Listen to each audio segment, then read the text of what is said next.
the session. All right, I think we're all set. Good afternoon again, everyone. Welcome to the third session of the Information Literacy Summit. I'm Firas Muller, and I'm from DePaul University, and I will be serving as co-moderator with my colleague, Julia Walrab. The title of the session is Not Either or But Better, Moving Beyond the CRAAP Test to Teach About Bias Filters, and our presenter is Mandi Goodsett. The session will be recorded and there'll be a Q&A at the end. So hold on to your questions. And I know Mandi will also be asking for your participation through chat throughout the session as well. But we will have an official Q&A at the end, and you can ask your questions to Mandi. I think that's all I had to share. Mandi, you can take it over.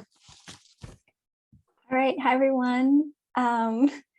I'm really honored and pleased to be part of this summit. It's been really wonderful. I've been getting really inspired by all the other sessions I'm going to, and I know that there are a lot of choices. So I'm excited to see you all here. Again, my name is Mandi. I'm a librarian at Cleveland State University, and I'm going to talk a little bit about what I'm calling bias filters. So these are some ideas and strategies that I'm introducing to you, but they're all still in flux, and I'm still thinking about it a lot, and I'm hoping that you all can join the discussion and share ideas with everybody, and that maybe at the very least this will kind of spark your curiosity about ideas like trust, uncertainty, and bias. So here we go. So CRAAP versus SIFT, CRAAP test. We all have heard of the CRAAP test. So for anyone who isn't familiar with it, I put it on the screen. This was a tool that librarians developed to help students evaluate sources. And it was developed at a very different time in how most people got information, especially for research, but just in general. And so a lot of librarians at this point have pointed out some of the disadvantages of using the CRAAP test. As memorable and initially helpful as it was, there's growing consensus that we really need a more nuanced, up-to-date approach to teaching students about source evaluation. So here are just some of the things that I had been reading about. The CRAAP test really emphasizes surface level analysis. So how does a website look? Is the design really good? Are there grammar mistakes in the writing? Those sorts of things are things that the CRAAP test asks students to look out for, but we know that those are not really getting at the accuracy of the actual content. As I said, it wasn't really developed to meet the needs of the current state of the internet and how a lot of people get information.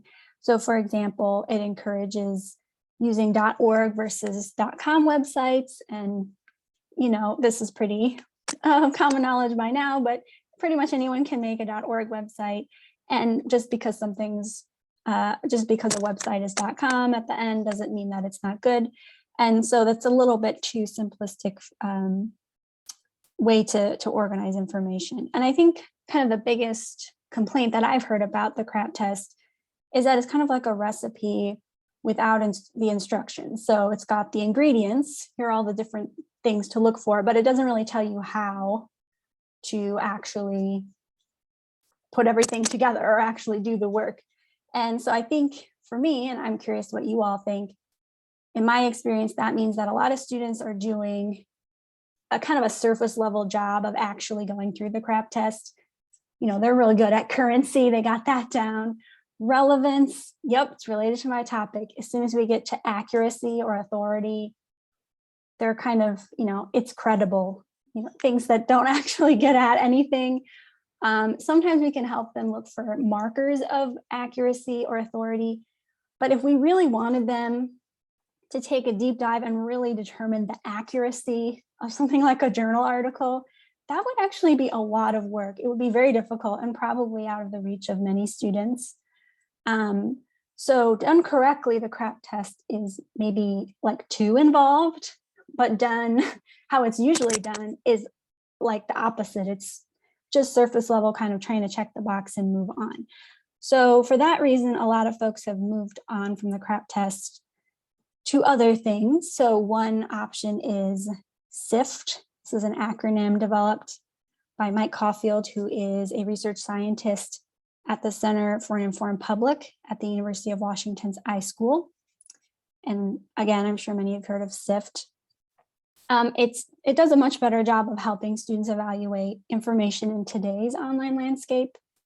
And I think what I like about it is if done correctly, it doesn't require a student to do like a hardcore investigation of every source that they want to use.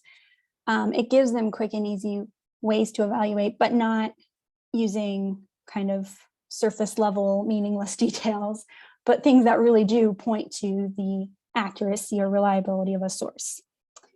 So I try to use SIFT when possible to teach students about source evaluation.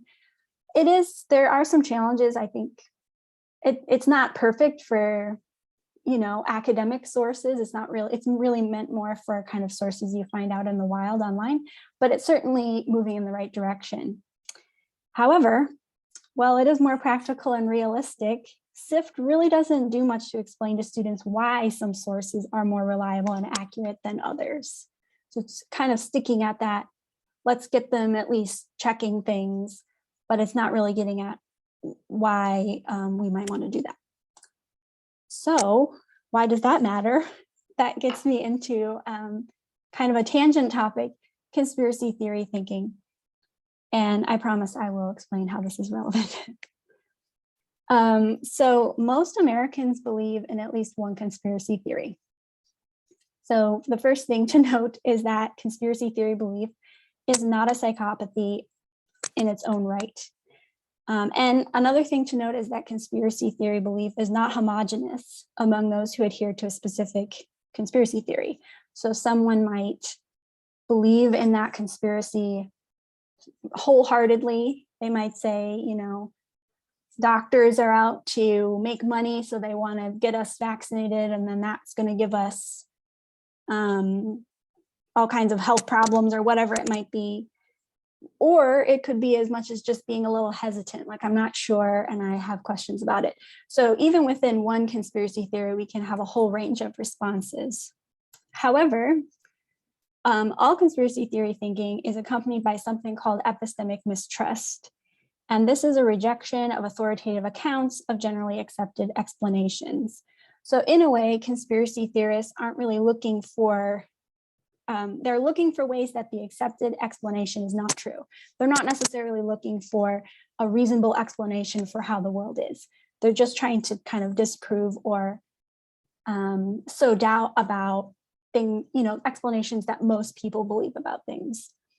And many conspiracy theories are also targeted with mistrust in authorities or higher power groups. So often it's people who are in positions of power or organizations that have been given authority that are the targets of conspiracy theories. So there are lots of reasons that people might adopt a conspiracy theory. One common one is just because they're trying to deal with a chaotic or frightening event, like a pandemic. They're trying to have some sort of sense of control in an environment where things are very out of their control. Racism and xenophobia, it can be another driver of conspiracy theory belief. Again, feelings of powerlessness. Also, sometimes a need to blame others. So if things are not going your way and you feel like that's not right, it doesn't make sense to me, it can be helpful to adopt a belief that lays the blame on another group that that is involved in some kind of terrible conspiracy, and so they are the ones to blame. Also, a need for uniqueness. So feeling like I'm special and I'm one of the few who really knows what's going on, and everybody else, they're sheep and they don't really see what's really happening. So feeling like I am one of the special ones can also motivate it. And finally, I think it's really important to acknowledge this, that some groups of people have legitimate reasons to worry about conspiracy theories, like BIPOC communities or others who have been historically marginalized, and authorities have engendered that mistrust over time. They actually have really good reason to be worried about conspiracy theories as well. So what does this mean at the level of society? We see what it's like when individuals adopt conspiracy theory beliefs. Many people are noticing that Americans are disagreeing about what's true, but beyond that, they're also disagreeing about how to determine what's true. So that's an epistemological difference. And I have all my sources at the end, but I was reading one really interesting one that was talking about levels of trust in various institutions. And the levels of trust go down as you go to younger and younger generations. So the younger generations generally are less trusting of pretty much all institutions across the board. So a lot of our students, especially traditional beginning age students or first year students, are kind of entering college with a really lack of trust in a lot of institutions that honestly have failed them in a lot of ways. And they may have really legitimate reasons to question them, but it is very troubling when we think about these conspiracy theory belief trends. Recently I read a great essay that Barbara Pfister wrote as part of the Project Information Literacy Provocation series.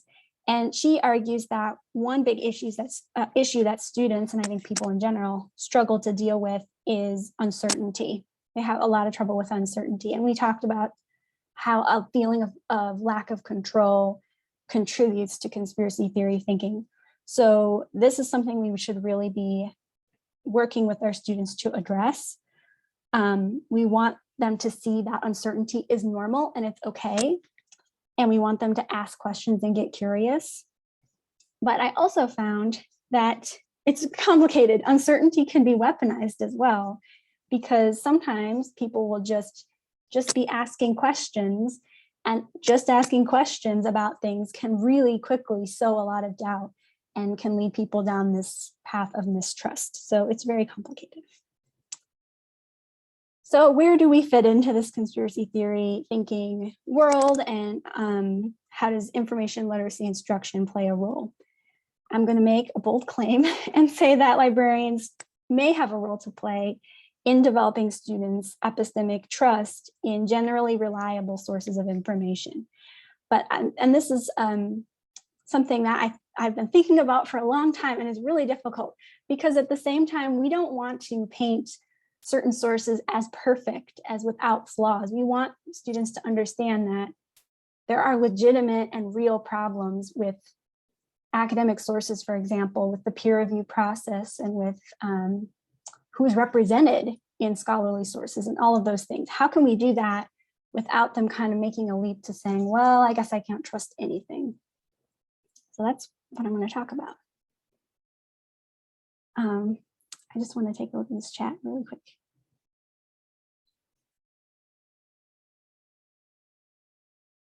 Yeah, that's a great idea.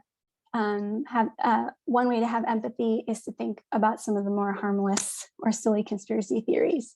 Yeah, and I think this is a journey I have gone on. Like, I initially thought, like, oh, these, conspiracy theorists, they're so gullible. Like, what is going on here? But, I've come around to see that actually what they're doing is they're being skeptical. And we talk to our students about being skeptical all the time. They've just taken it to like a new level where they're really overly skeptical. They're skeptical of sources of information that they probably should trust more. So yeah. So I really, really like this epistemological development model developed by Deanna Kuhn. And I don't know if she's gone on to develop it more with some other scholars, but I found it really useful for understanding how people develop their understanding of how knowledge is created. So I'll go through it really quickly. In stage one, we have the realist. So this is like toddlers. Assertions are copies of reality. If mom tells me that Santa Claus is real, Santa Claus is definitely real. And it's very straightforward. But pretty quickly, we start to see that sometimes people lie. Sometimes what people say is not true. And so we move into stage two. And that's the absolutist stage, where assertions are facts and they're either correct or they're incorrect. So it's very black and white. Either that was a true statement or it wasn't, or this claim is true or it isn't. And one thing Kuhn was interested in is understanding the role of critical thinking in this model. So in stage 2, in stage 1, we don't need critical thinking at all. In stage 2, we might need it actually to determine whether things are correct or incorrect. But clearly there's something going on here because this is a little bit too black and white. This isn't really how reality works. So then we have stage 3. This is the multiplist stage, and I think you will find it familiar. In the multiplist stage, assertions are free opinions only accountable to their owner. So maybe someone finds out, hey, these 2 experts disagree about this topic. Wait a second. And they kind of go to this place where they say, well, I guess everyone's opinion is equally valid. Like, you have your opinion, I have my opinion. Let's just agree to disagree sort of attitude. And I think a lot of people exist in that space, especially when their beliefs are threatened. And in this stage, there is no need for critical thinking because I'm in my world, you're in your world, and that's just how it's going to be. So what we want is for students to get to stage 4. This is the evaluative stage, where assertions are judgments that can be evaluated and compared using criteria of evidence and argument. So things are not just black and white, and we also just haven't given up on external ways of determining authority. Here we can say some things are more reliable than others. Some claims are more reliable than others. And we can tell by looking at evidence and by looking at how arguments are constructed, the validity of the arguments and the quality of the evidence used to support them. And so this is where critical thinking really shines. And this is where we want our students to be. And you can see it's more complicated. It's a little more nuanced than that's a good source and that's a bad source. Or, you know what, I'm going to say that my source is just the best and you can go to whatever source you want to for your information. Instead, we're saying, let's look at the evidence to judge which sources are more reliable than others. So that brings me to an idea that I came up with to try to bring this into the classroom. And it's not like a new earth-shaking idea, but I call it bias filters. A bias filter is an aspect of the information creation process that helps to reduce bias in the final product. So every source is going to have some bias, and other presentations today have talked about that.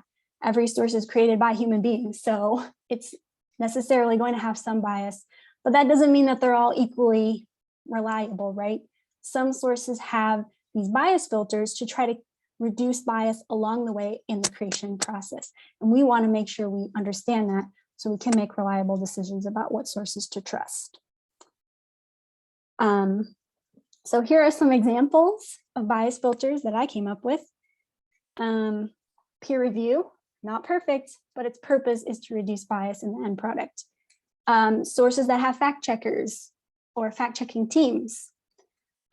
Institutional review board and codes of ethics, all of those are meant to help reduce bias. A retraction mechanism should help reduce bias. The ability to, or the inclination to offer corrections when sources make it through the whole publishing process and they still have an error, we can have corrections so that they can be improved after publication. So I am going to stop for just a moment and ask you all if you can, thinking about my definition, if you can think of any other bias filters in sources. I can go back. So it's any aspect of the information creation process that helps to reduce bias in the final product. Put it in the chat if you want. Absolutely. Thank you, Bill. Editors. Public comment periods. Very good. Yes, cited sources, and I tell students external sources, so not just citing within a source or a website, but external sources. Publisher reputation, systematic review process, yeah. Process to review, search for systematic reviews, yes, yeah, exactly. Systematic reviews have lots of bias filters built into the process. Yeah. I thought of some another one that I should have put on there, but just like diversity in the people who are creating the content, people who are contributing. That's a bias filter. Okay, well, they're doing a great job coming up with bias filters. So the idea is that sources are not perfect, but bias filters help to reduce the bias in the end product. So that's what we want to, those are the sources that we can trust more. And I don't know about all of you, but I really thought of authority as constructed and contextual as the ACRL frame that is kind of correlated with source evaluation. But with this new thinking, I'm starting to see information creation as a process as really the one that I want to focus on and the one that I want to try to bring in the classroom more. Yes, thank you, Kate. Yeah, scholarship as a conversation. So it's beyond just authorities constructed and contextual. Clearly that's relevant here, but we want to talk about, you know, how did the information even get here? And how does that matter when we decide whether to use it or not? So unfortunately, it's a little tricky to teach this in the classroom. And I'm going to share some of my challenges and then some of the ways that I've dealt with them, but I'm curious what all of you think. So there's the typical challenges. We don't have enough time and we don't have a lot of control. Not everybody, if I go to an instructor and say, I would like to teach about bias filters, they might say, yeah, I don't know what that is. Please teach the CRAAP test. Thank you. So lack of control can be a real issue. I also struggle if I want to teach students about information creation and about sources and how they're made.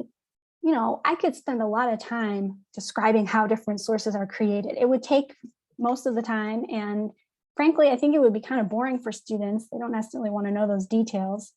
But if I get at too high a level, then sometimes, like I've tried teaching students about different source types of sources, but I worry a little bit about that because students are already lumping sources together like fake news media.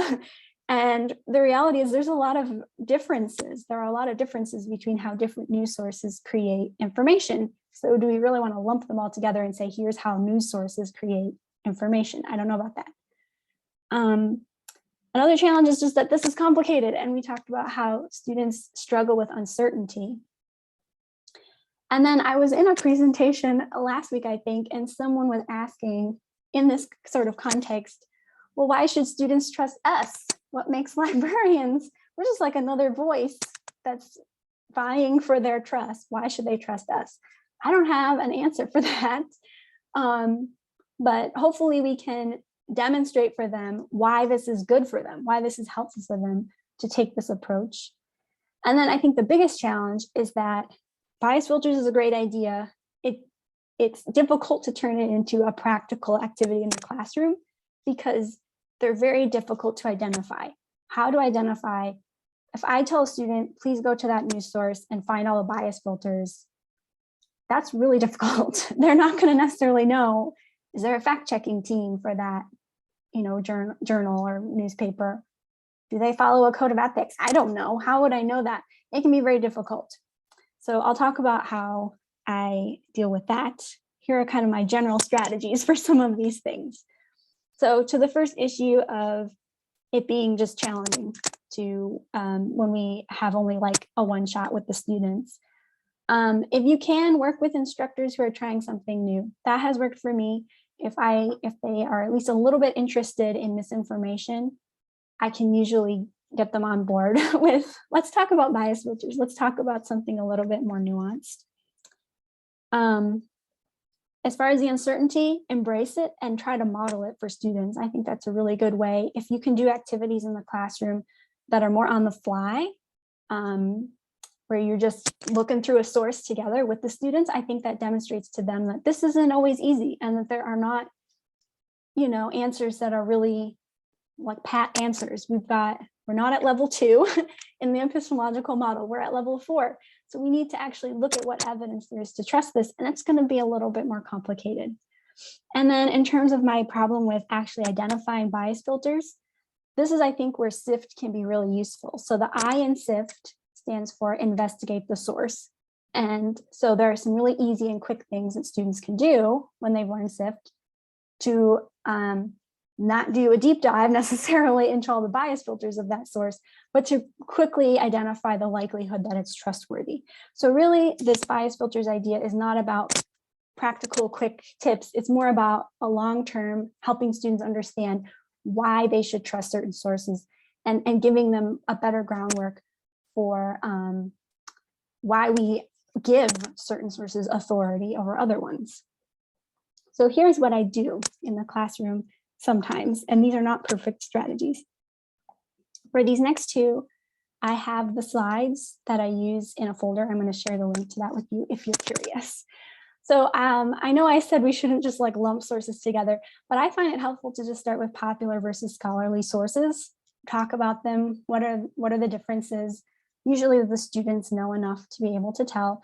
Then we go through a couple of examples as a class and try to identify which is which.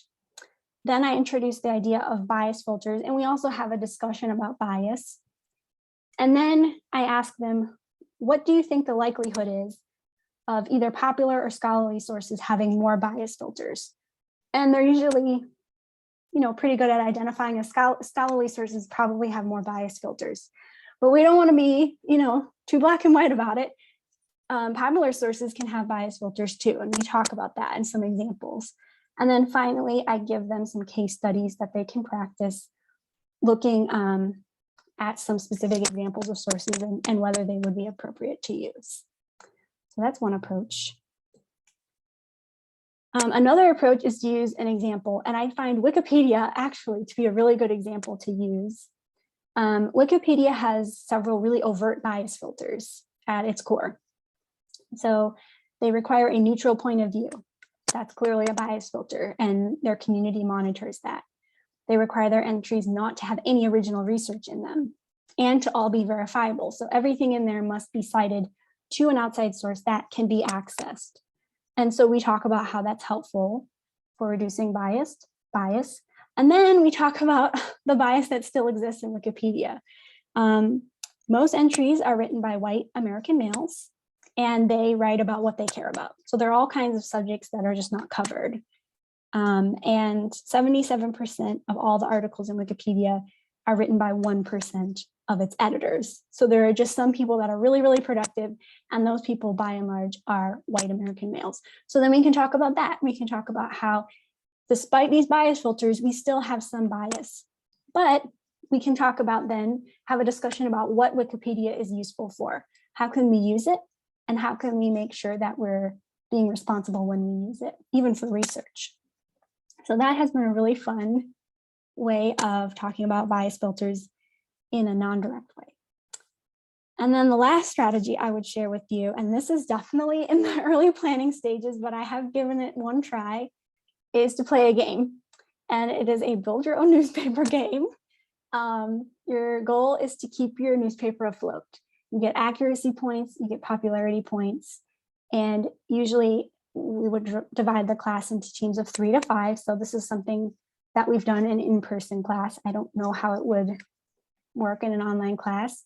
And there are decision-making phases and buying phases. So I'm going to invite you to play this, just a little bit of this game right now with me, solo. You can't do teams, obviously. So you can make all the decisions yourself for the game. Okay, you have 10 units to spend, and you want your news source to be successful. You can decide which of these things you would like to buy with your 10 units. There's one more buying phase. And keep in mind that any popularity points you get in this game turns also into money. You get an equivalent amount of money. So maybe just take a moment, look through your options, decide what you want to buy. And in the classroom, we would talk about these different things and what they mean. And then at the end, we would go back and say, well, which ones of these are our bias filters, do you think? So we're bringing it back in all the time. Okay, so I'm going to assume everybody has chosen the elements of their newspaper. So here is round 1. You published your first story, but it turns out there's a huge error in it. Oh no, what will you do? If you have a function for retractions, if you purchase that, you can choose to retract the story. If you have a political pundit in your corner, you can choose to distract people. If you have neither of them, you can do nothing. If you have both, you have to pick one of them. So make your decision. Stakes are very high. Okay. Okay, if you retracted the story, this really improves the accuracy of your newspaper. Some folks are happy about that. Others are a little frustrated that you messed up in the first place. So no popularity points for you, sorry, but 3 accuracy points. Hooray. If you pick distract, the political pundit just laughs down any naysayers of your publication and the error you made. This excites others who agree with the story's content. 0 accuracy points and 3 popularity points. If you did nothing, those who pointed out the error are frustrated that you didn't do anything, and others don't really care. So just -1 popularity point. So that didn't work out so well for you, I'm sorry to say. Okay, if you got any popularity points, you can purchase something in this second purchasing round, and we only are going to have this one more in this practice round. So choose something else to buy if you can. Okay. I assume you're all playing this very seriously and writing down everything, all the decisions you're making. Okay, round 2, this will be the last round. Sorry, I can't see. One of your journalists also works for a fossil fuel funded think tank that's fighting to protect the installation of a pipeline project. You are reporting on that installation project. So if you have an ethics code or policy, you can trust your journalist. If you have an advertising wing, you can partner with the think tank and do some sponsored ads. If you have neither, then you're not going to do anything. And if you have both, you have to choose one. So make your choice. And here is the last round of points. If you had an ethics code, your reporter can be relied on and manage to report on this project objectively. You get 3 accuracy points and a popularity point. If you chose to do sponsored ads, people can't always tell that your article was sponsored, but those who agree with the pipeline were excited to see your argument. So you get 3 popularity points, but 0 accuracy points. And if you didn't do anything, this is not good either. Your reporter let his affiliation with the advocacy group take center stage in his reporting. But those who agree with him loved skewed reporting, and so you get a little bit of popularity points, just 2, and no accuracy points. Okay, so that is the end of our demo of the game. So they count up all their points, and then we do a short reflection activity. And folks in the chat haven't got it exactly right. I want them to consider how newspapers work.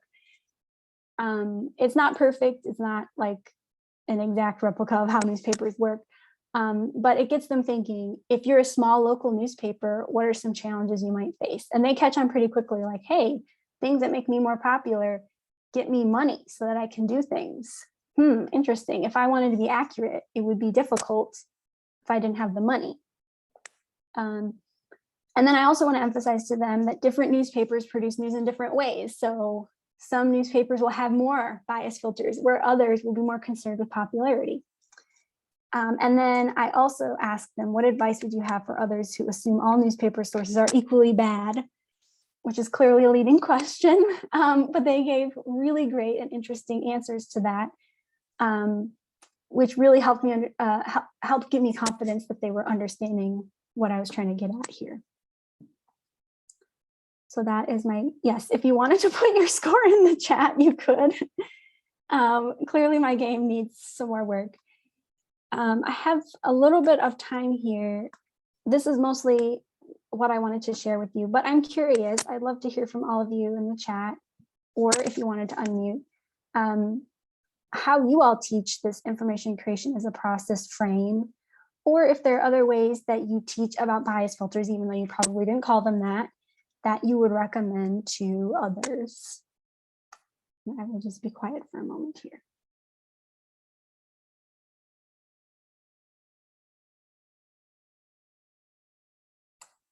Okay. Okay, Lauren says, I used to play a game similar with journalism students. Oh, yay. So it's not a totally out there idea. Yeah, BEAM is another acronym that I would love to explore more. See, I knew someone had come up with a similar thing. So the BBC has a game already that talks about being a reporter, making decisions. I love it. I love it. I had some other things that I wrote down that I have not personally tried, but I thought they might be interesting ways to address this information creation as a process. And one of them was to just invite someone from a local news organization to come into a class and talk about what they do. Now, obviously, you need to have a lot more control over the class content in order to do that. But I think a lot of people, including librarians, including me, don't totally understand how news is created, and that lack of understanding can create a lack of trust. Yes, Bill, exactly. The tension between profit and public service for news to exist. So they have a public service component, but they have to make money to exist. Who, what, when, why? Yeah, questions. Yeah, I think that's really great. That leaves a lot more flexibility in terms of what kind of source they're looking at. Another idea that I wrote down, the Society of Professional Journalists has a code of ethics. So maybe one activity is to just do a deep dive with students and look at all the elements of that code and explore like how might that manifest in the real world? Like how could we see evidence that a journal or journalists are using this code of ethics to improve their reporting? So that would be another idea.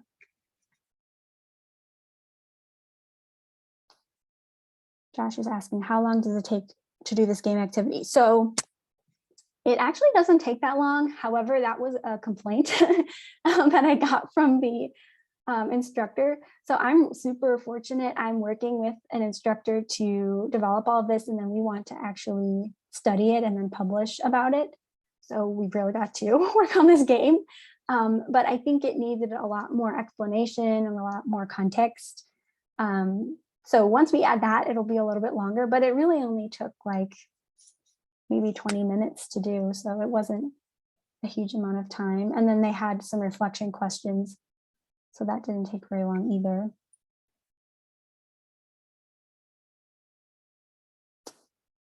Any other questions? I just have one like takeaway slide here before I open it up for any other questions or comments that people have. So engaging with conspiracy theory beliefs is really difficult. And I think if our goal was to engage directly with students who have conspiracy theory beliefs and like change their mind, that would not necessarily be a reasonable goal. I don't think we could accomplish that. However, there's a lot of evidence, and this is kind of another area where I'm trying to understand better, that there's evidence that doing sort of pre-bunking instead of debunking, so kind of helping raise awareness and get folks thinking about these issues before they encounter them out in the world, that can really help to improve things. So I think librarians have a special role here. We don't, I think this summit is a good example of this. We're starting to really look into what other fields have to say about misinformation and how to prevent its spread. But our initial reactions, I don't think were super helpful. Just telling students like, here's a checklist, here's how you can spot misinformation. I don't think that people who are sharing misinformation are even going to think to check. So what we have to do is we have to build in habits and help students understand. And this is a much longer term sort of approach. So I'm hoping that explaining bias filters and helping them understand is a good way to do that.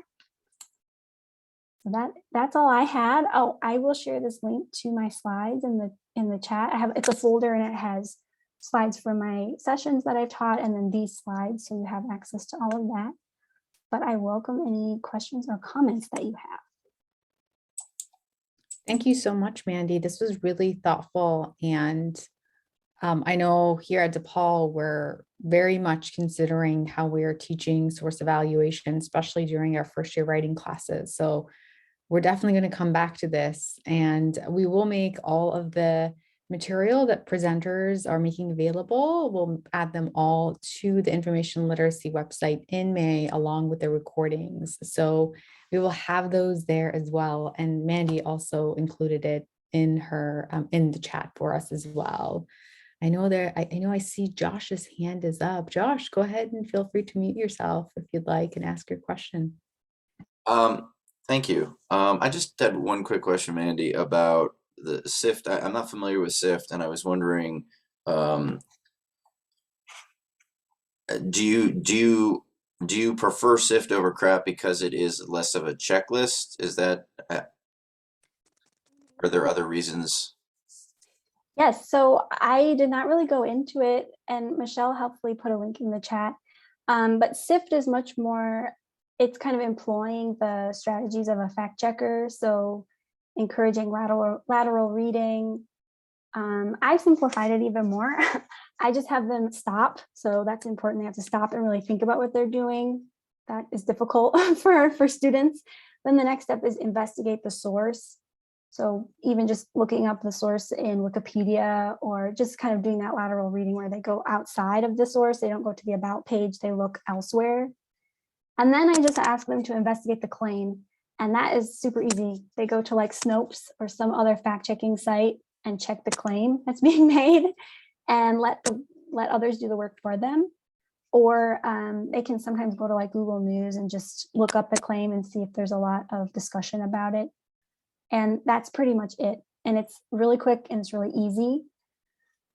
It doesn't, like I said, it doesn't get into the why. It doesn't get into, you know, why is this more appropriate or less appropriate to share or to use in an assignment. So that's why I've started to pair it with this other discussion. I don't know if that answers your question. Yes, thank you. We have lots of resources in chat in different ways that folks are thinking about this. And yeah, if you do have any questions, go ahead and put them in there. This is a really great quote Christina put in here. This is from Mike Caulfield. Information literacy is about where to spend your trust, but you have to spend it somewhere. I think that's a great message, because I think students can come in thinking like, there's nowhere worthy of my trust. And so we have to help them understand where it's safe to spend it.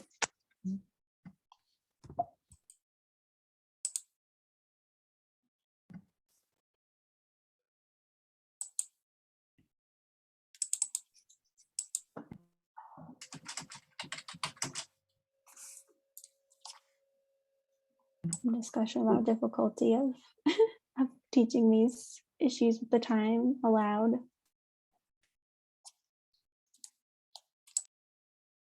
Any other questions? Yeah, we have a couple more ideas? minutes. So we have maybe time for one more question.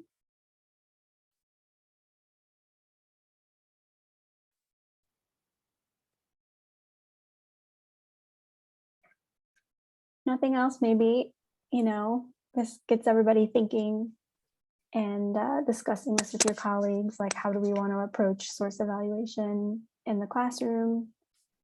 If we didn't do CRAAP, what would we do instead?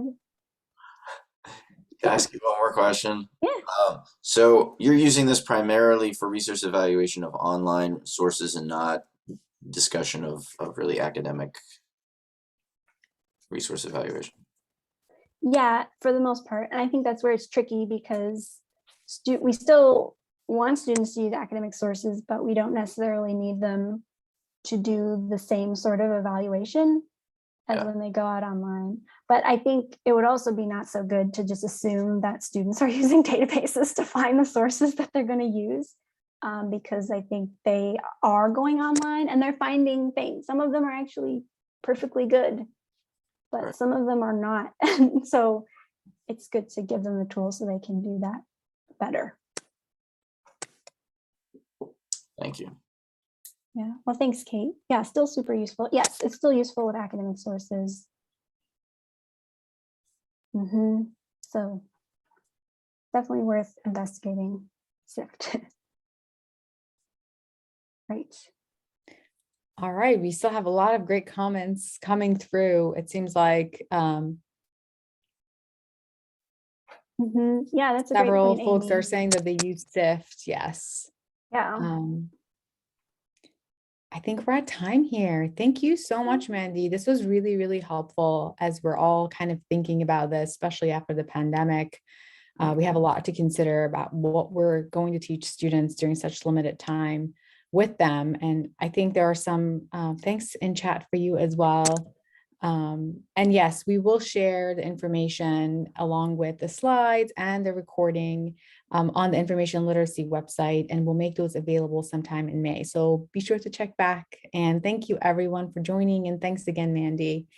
I will put the link in chat. We have one final session of the summit, so please take a look at that and see if there's anything that you might find helpful, and see if you have time to join us. And thanks again. Thanks, Bye, everybody. everyone. Bye. Thanks, Mandy.